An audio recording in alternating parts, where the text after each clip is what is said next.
بسم اللہ الرحمن الرحیم۔ حضرت یوسف علیہ السلام کو جب ان کے بھائیوں نے کنویں میں ڈال دیا تو ایک شخص جس کا نام مالک بن زعار تھا، جو مدین کا باشندہ تھا، ایک قافلے کے ہمراہ اس کنویں کے پاس پہنچا اور اپنا ڈول کنویں میں ڈال دیا۔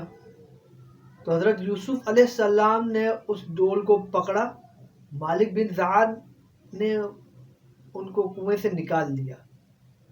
تو آپ کے بھائیوں نے اس سے کہا یہ ہمارا بھاگا ہوا غلام ہے، اگر تم اس کو خرید لو تو ہم بہت ہی سستے دام سے بیچ دیں گے۔ چنانچہ ان کے بھائیوں نے صرف 20 درہم میں حضرت یوسف علیہ السلام کو بیچ دیا، مگر شرط یہ لگا دی کہ تم اس کو یہاں سے اتنی دور لے جاؤ کہ اس کی خبر بھی ہمارے سننے میں نہ آئے۔ مالک بن زعار نے ان کو خرید کر مصر کے بازار کا رخ کیا، وہ بازار میں ان کو فروخت کرنے کا اعلان کیا۔ ان دنوں مصر کا بادشاہ دیان بن ولید تھا، اس نے اپنے وزیر قطفیر مصری کو مصر کی حکومت اور خزانے سونپ دیے تھے، اور مصر کے لوگ اس کو عزیز مصر کے خطاب سے پکارتے تھے۔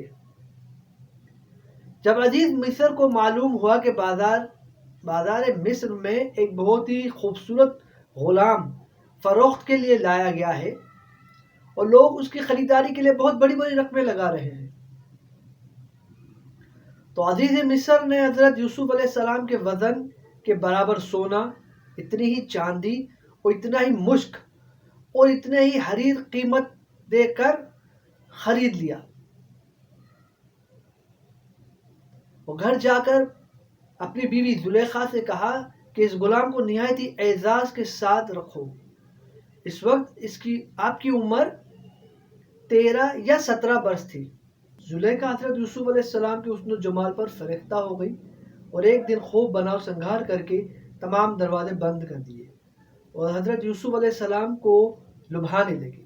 آپ نے فرمایا میں اپنے مالک عزیز مصر کے احسان کو فراموش کر کے ہرگز اس سے خیانت نہیں کر سکتا۔ پھر جب خود زلیخا آپ کی طرف لپکی تو آپ بھاگ نکلے اور زلیخا نے دوڑ کر پیچھے سے آپ کا کرتا پکڑ لیا جو کہ پھٹ گیا۔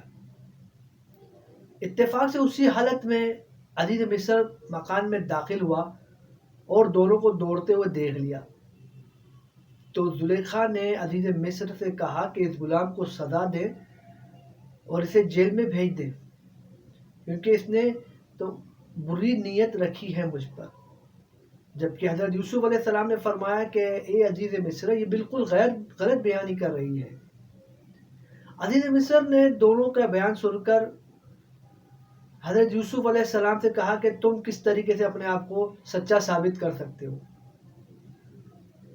حضرت یوسف علیہ السلام نے فرمایا کہ گھر میں 4 مہینے کا ایک بچہ ہے جو کہ جھولے میں ہے، اور وہ زلیخا کے ماموں کا لڑکا تھا۔ آپ نے فرمایا کہ گھر میں اس بچے سے پوچھ لیجئے۔ عزیز مصر نے کہا بھلا 4 ماہ کا بچہ کیسے گواہی دے سکتا ہے؟ تو آپ نے فرمایا اللہ تعالیٰ اس کو ضرور میری بے گناہی کی شہادت دینے کی قدرت عطا فرمائے گا کہ میں بے قصور ہوں۔ چنانچہ عزیز مصر نے جب اس بچے سے پوچھا تو اس بچے نے بآواز بلند زبان میں یہ کہا کہ اگر ان کا کرتا آگے سے پھٹا ہوگا تو عورت سچی ہے، اور اگر کرتا پیچھے سے پھٹا ہوگا تو عورت جھوٹی ہے۔ عزیز مصر نے جب بچے کی شہادت سنی تو دیکھا کہ حضرت یوسف علیہ السلام کا کرتا پیچھے سے پھٹا ہوا تھا۔ عزیز مصر نے اسی وقت حضرت یوسف علیہ السلام کی بے گناہی کا اعلان کر دیا۔